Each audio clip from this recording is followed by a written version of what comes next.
Report on the 2015 GeoINT Symposium that was held in Washington, D.C.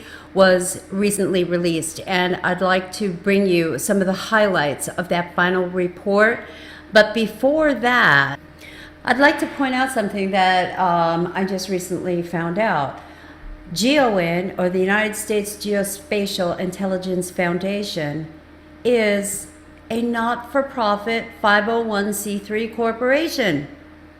So just to make this very clear in everybody's heads, they are incorporating Department of Defense, military, governments, NGOs, tech companies that we all pay taxes to run. Our taxes go to the government, the military, Department of Defense, etc., etc.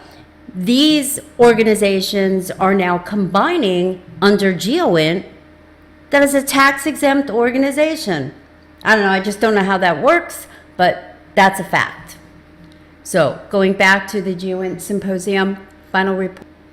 Government participation ranged widely from uniformed military personnel and U.S. intelligence community employees to U.S. federal civil agency practitioners. And going down, we have spent more than a year developing a GeoINT essential body of knowledge with practitioner contributions from defense, law enforcement, and U.S. intelligence agencies, as well as from the first responder, agriculture, oil and gas, mining, and mineral extraction, and broader business communities. Now, so this initiative has now gone beyond previous initiatives that I've reported on, in that it's extended from government and military to the energy, corporate, and food production sectors. Moving on. As a result of confluence of technologies, the rise of ubiquitous computing power, global networks, and geospatial science and technologies that are available to a wide range of practitioners than ever before. Boy, this is poorly written. There is a new model for the geospatial practitioner. New tools and data sources pop up seemingly overnight.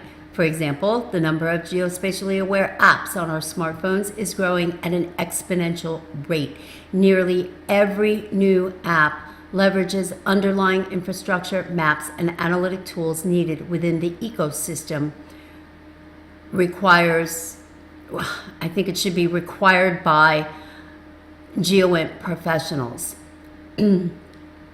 Increasingly, we have also geolocated social media and GPS enabled information.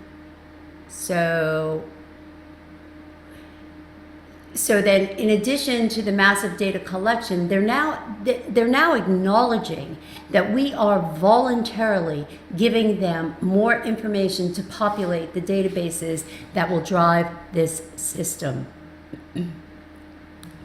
The professional practice of GeoINT includes the synthesis and analysis required to make sense of all data, including increasing quantities of open source data available via a wide range of social media outlets. To understand, use, and explain analyses of disparate data and information to resolve complex challenges requires both depth and breadth on both skills and domain knowledge. But bringing all these disciplines together is at the heart of GeoINT. GeoINT is synthesis. It certainly is. It's artificial intelligence. It grows as technology advances. There are obvious GeoINT trends that are noticeably absent from this volume, including the rise of small satellites and unmanned aerial systems as sensor platforms, and how analytically we will handle the current crush of available data. In a way, we have come full circle. GeoINT was born when government collection systems were more prevalent than commercial collection systems. Now, Both platforms and sensors have become commodities, and we frequently struggle to make sense of all the available data.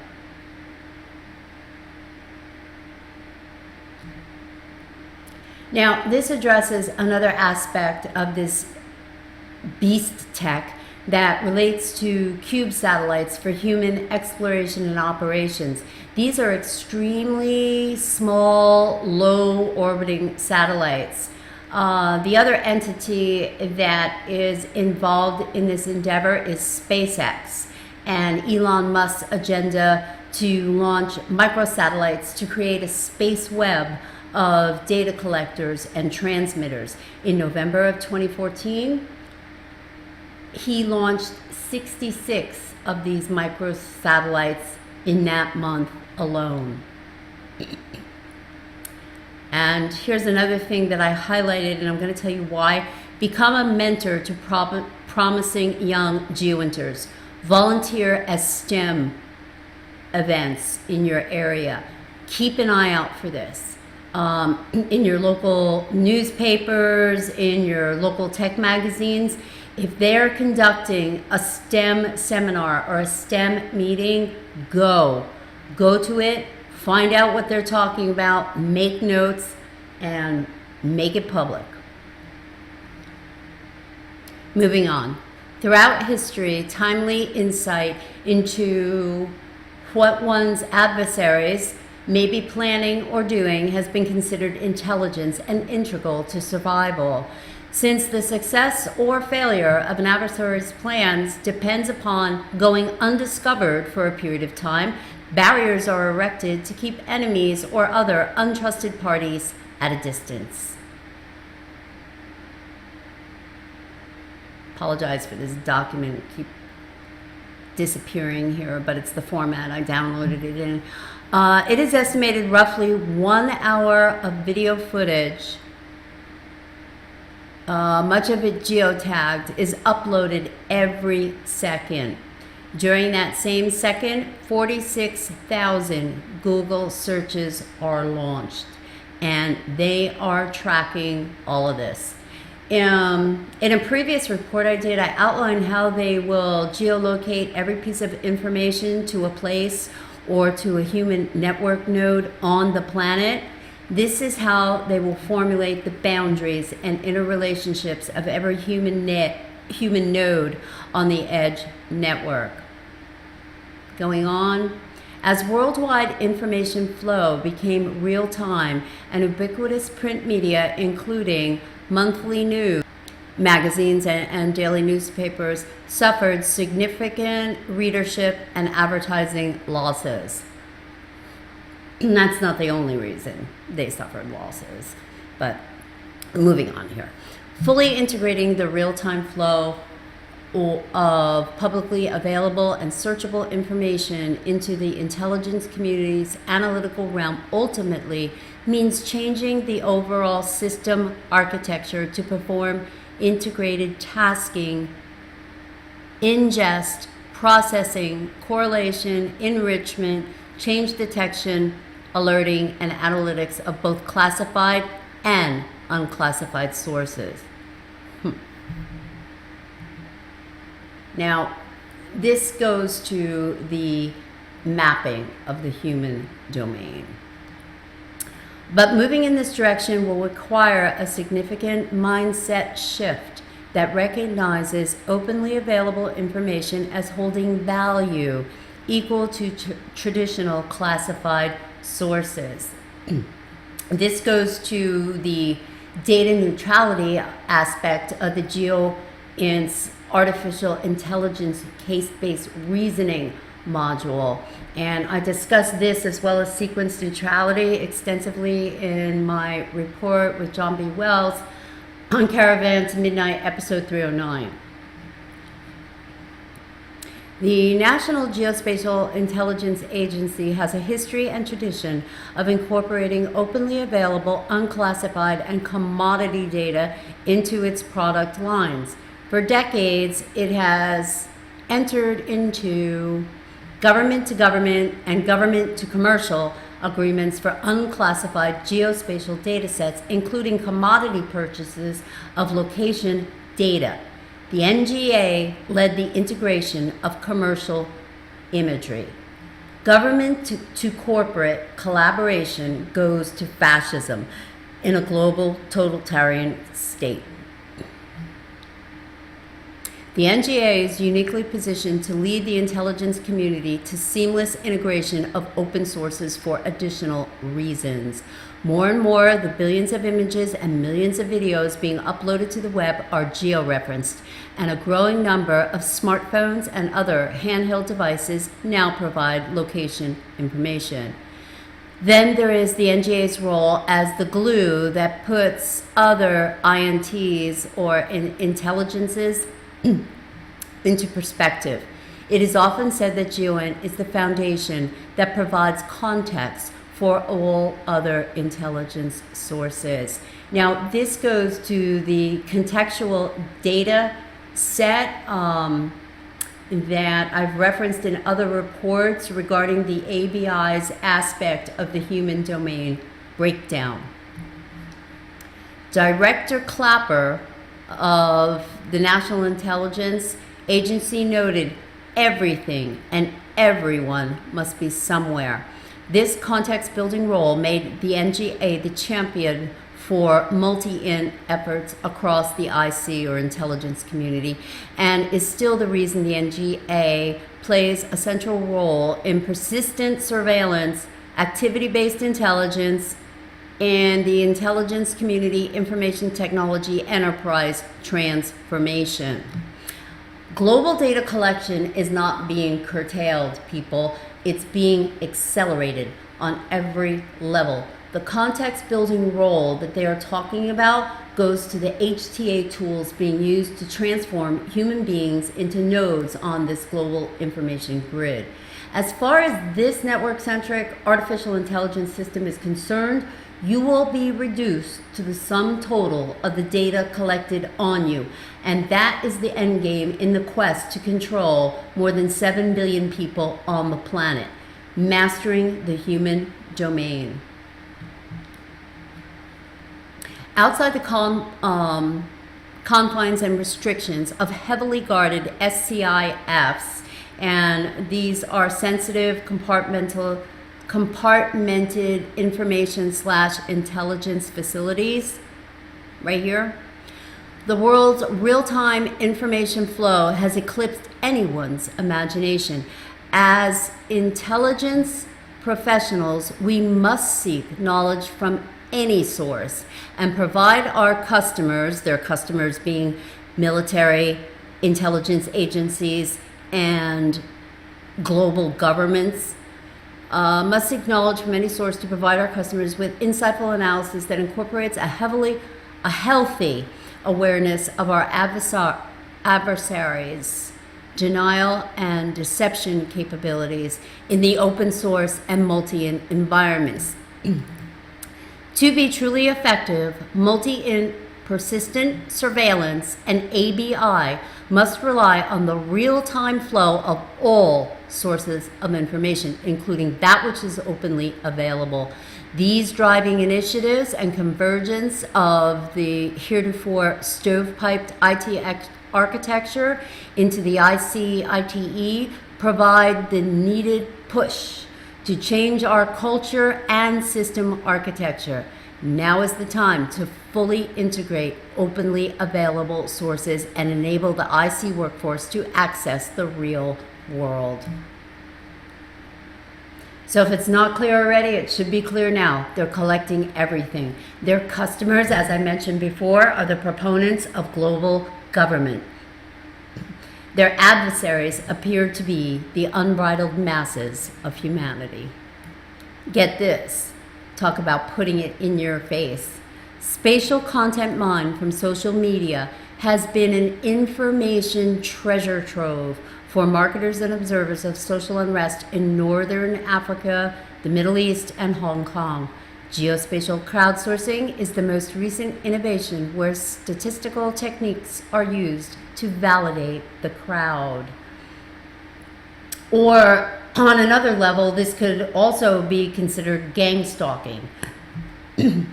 From the perspective of intelligence and law enforcement agencies and corporations which use organized gang stalking as a secret and illegal weapon for subversion, the perfect operation in this context is one in which the target becomes progressively isolated, impoverished, emotionally degraded, and eventually seeks what appears to be the only available outlet: suicide.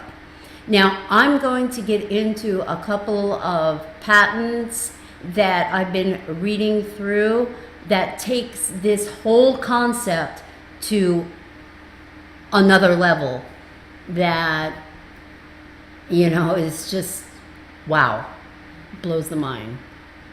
But they go on to say, if collection labor is volunteered, why not collect many times? Compare the results and statistically select the most frequent answers.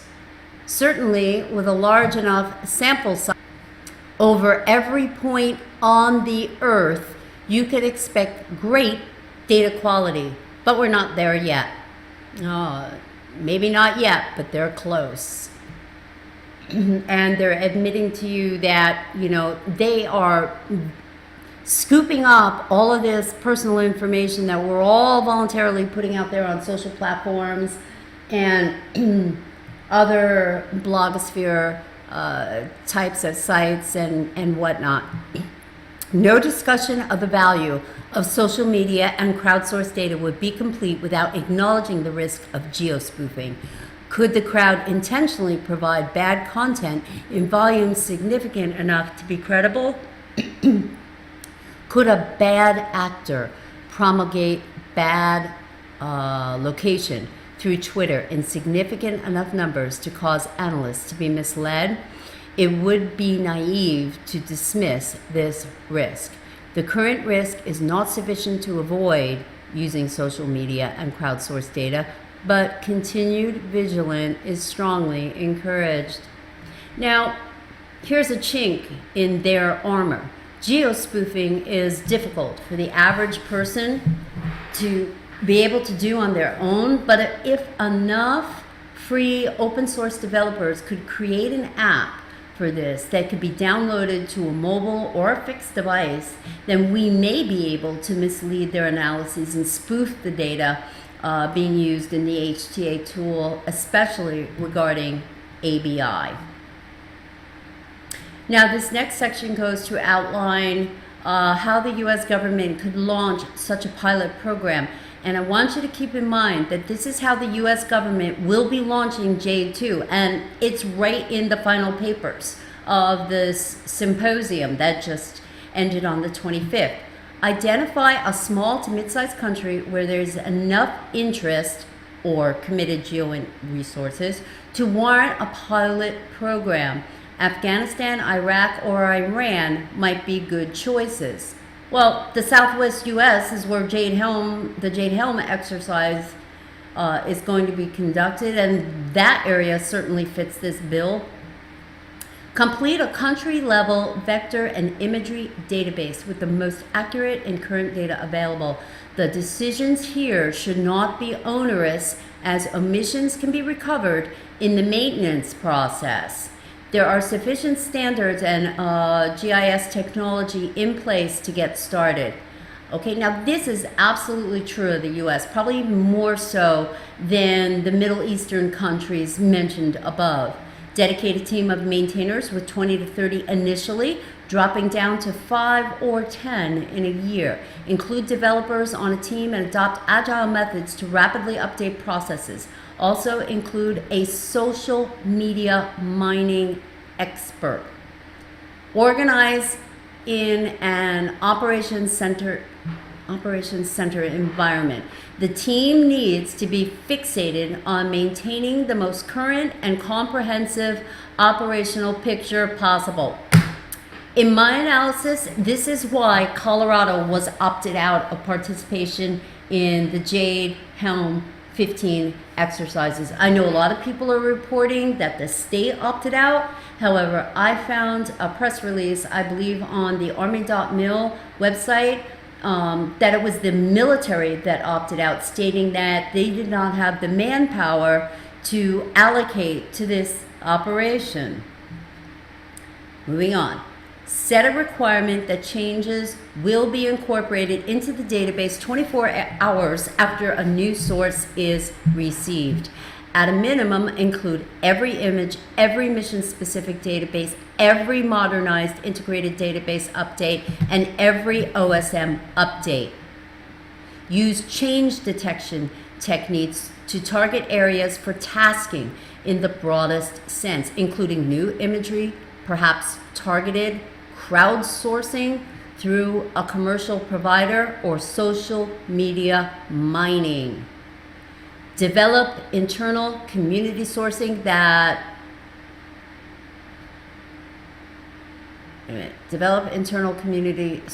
period. The DoD and IC have a wealth of local knowledge. Enlist a crowdsourcing entity to help develop our crowd into our community. This is a mass psy-op. Okay. It's time for the terrestrial geospatial community to take some wind from the mariner's sails and see if the accelerating availability of sources can be incorporated into a continuously maintained spatial database. It's important to start the experiment right in time for Jade Helm. This experiment, by the way, has been underway at the very least since the massive collection of all data on everyone has been going on for decades. Now, the ICITE seeks to provide improved integration, information sharing, and security through the use of a cloud-based architecture. Okay, so we know this system will be predicated on a cloud-based architecture. What this basically means is that they will not be putting all their eggs in one basket. They will be storing our data over a distributed network. The clouds and crowds in our future.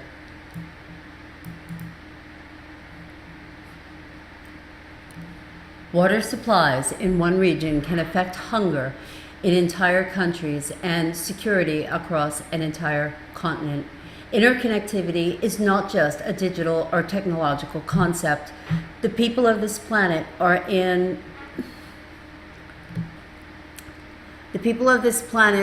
more interconnected than they ever have been, with global sourcing of almost every commodity.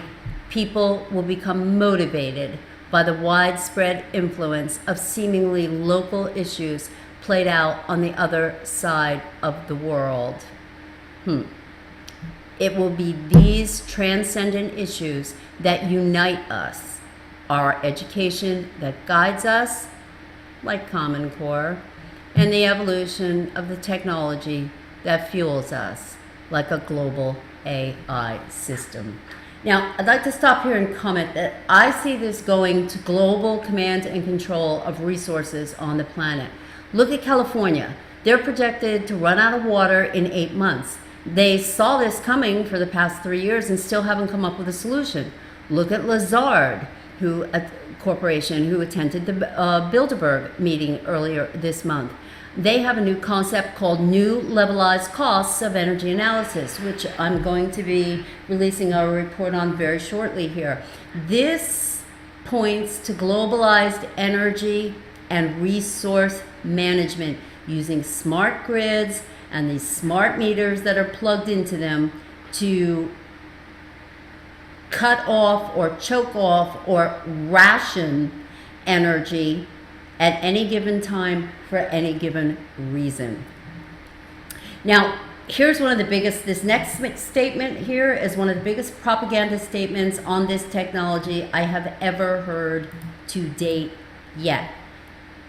Here we go, quote, "This ever-evolving compute power eases many concerns about big data. It is often forgotten that storage, compute, and transfer abilities have all kept pace with the size of data at any given point in time and are likely to do so in the future.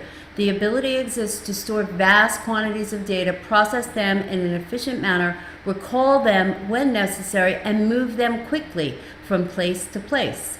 With decreasing costs and increasing simplicity, capacity, and performance, small communities of citizen analysts can form into crowds and in aggregate amass technical capabilities on par with large-scale organizations.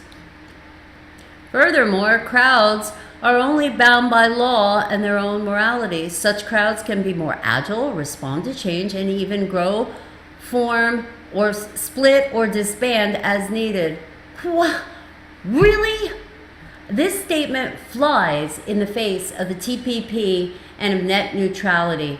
They aren't going to put this technology in the hands of humanity to solve our own problems. If you have any doubt, do some research on a guy named John Hutchinson. He was conducting experiments in his home with Tesla technology, free energy and directed energy. The feds raided his home, confiscated his equipment and research, and locked him up. So now we're to believe that they're going to just give us all this wonderful technology on the same level they have and are using it for us to solve our own immediate, either individual, regional, or national problems. Give me a break. How stupid do they think we are? The priority has traditionally been on content, mostly in the form of data and the analytic judgments brought to bear on intelligence issues or military operations. It is no longer the case, however, that content reigns supreme. Well, of course not. They're going to be using artificial intelligence. In this sense, content is about judgment, insight, and human cognition. Now, this next section here goes to the AI and predictive capabilities of future events by a network-centric system that operates on a global information grid. Quote, why visual thinking? Throughout history, the spatial and visual components of strategic planning, including spatial awareness, visual thinking, imagination, and the spatial visual dimensions of the subconscious mind, have been the cornerstone of political and military success, primarily because they are the foundation for decision-making, organizing, and coordinating behavior, and imagining alternative courses of action. Visualization is much more than a byproduct of optical nerve activity.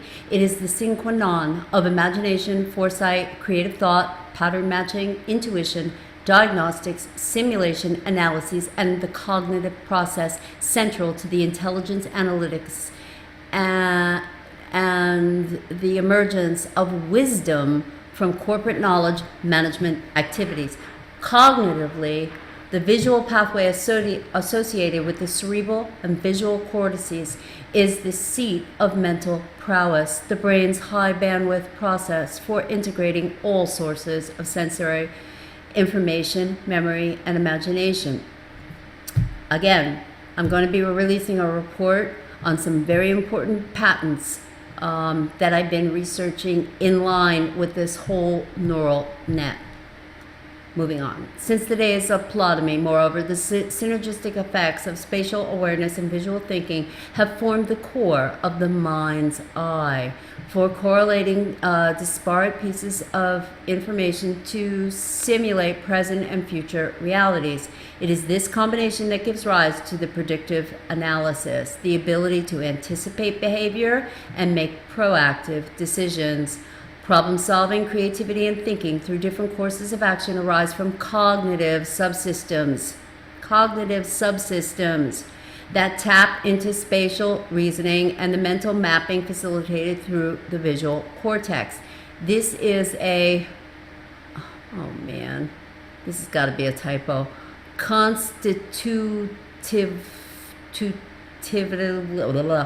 multispectral and all-source process, which results in a layered visualization capability that can fold space and time in any direction to facilitate reasoning. Really?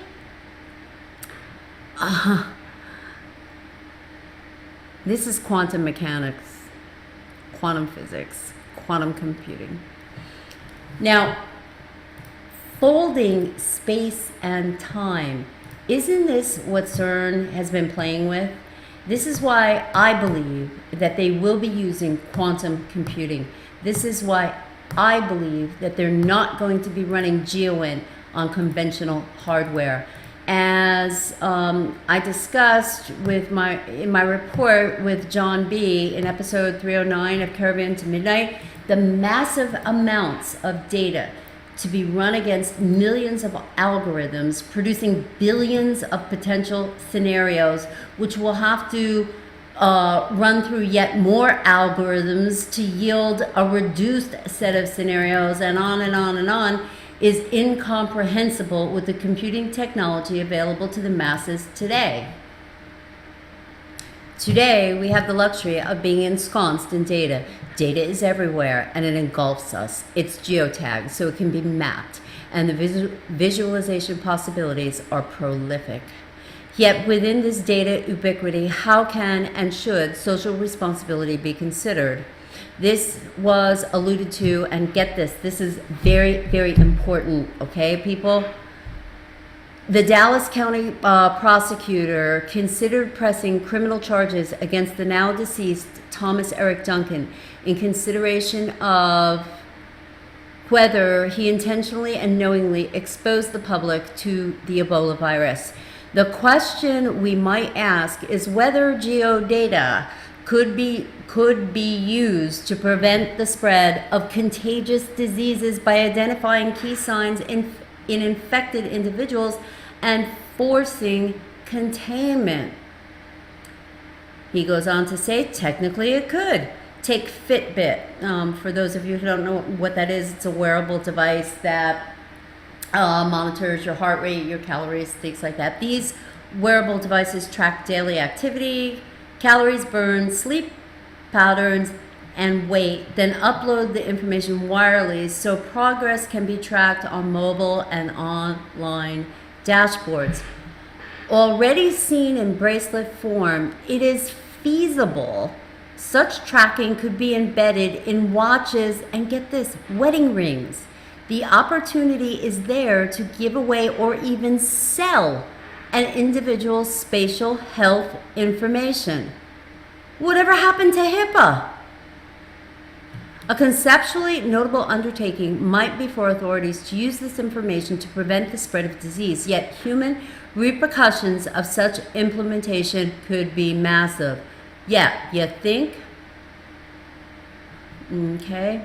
Now, while there will be great advantages to broadening geolocation services, there will be undoubtedly be those who do not want to be part of human-centric GeoINT.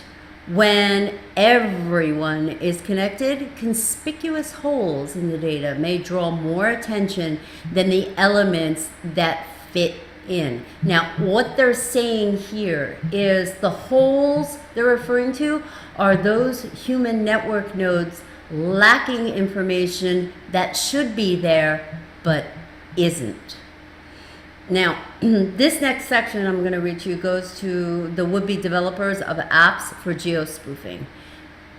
Quote, the next intelligence arms race may be development of tools to create a credible geospoof record for consumption by the various engines that track a digital life. We're all going to become digital life forms. Okay, the deceptive information provided by the geospoofer needs to be sophisticated enough to respond to his or her purported environment. For instance, a track that is supposed to be of a person in a car needs to show response to traffic accidents, slowdowns, events that both the spoofer and law enforcement might not know about in real time. To counter geospoofing, law enforcement will need to identify recurring sameness in space patterns as a potential replay or loop of previous normal day tracks. Now, that's about all I wanted to cover in this 32-page State of the GeoINT final paper that was recently released. I would like to comment that a common theme running throughout this paper was, 1, winning the hearts and minds of the public for support of this program. 2, encouraging and promoting the use of more open source platforms. Next, promoting public acceptance of this technology, and this is key for them. They know there's going to be pushback, and they're preparing for it. Next, how to address the question of how far will people go to trade privacy for security, and for how long will they tolerate it. And the final is, nope, sorry, it's not the final one. Next is promoting the concept that massive data collection is in line with the understanding of a free society. And next is who in government should make these decisions and who should be assigned what roles. Now, if you think this information has been useful, informative, or helpful in any way, please share it. Share it on social media, repost it on your own website. I don't care. Just get the information out there. And if you have any doubt that they are moving full speed forward with this program, go back and read my other reports on GeoINT. J2 is an AI software program. Go back and listen to the report with John B. Wells, episode 309 on Caravan to Midnight. They are going full forward with this. Thank you for watching.